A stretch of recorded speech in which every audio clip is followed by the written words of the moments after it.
আমার কবর আমি খুঁজবো, আর কারো খোদা লাগবে না। সুবহানাল্লাহ কইতেন না? এই খাদেম রে, আমার সাদা কাপড়টা আমি কাটবো, কারো কাটা লাগবে না। আরে খাদেম, পানিটা আমি গরম করব, কারো গরম করা লাগবে না। বলেন সুবহানাল্লাহ।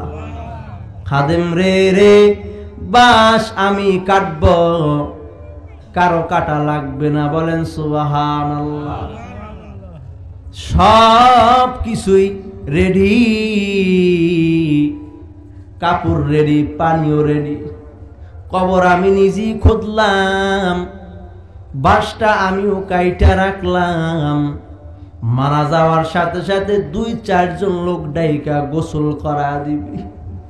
গোসল করানোর পর জানাজা পড়ার সাথে সাথে আমার শোয়া দিবি, সেখানে আমি বিশ্রাম নিব, আরাম করব। বলেন সুবহানাল্লাহ। আরে বাঙালি, মন চায় ওই আউলিয়ায়ে কেরামকে গালি দাও রে বাবা। রে যুবক, ভালো লাগে না, সাবধান হয়ে যাও। গালি দিয়া নিজের আমল নষ্ট করিস না।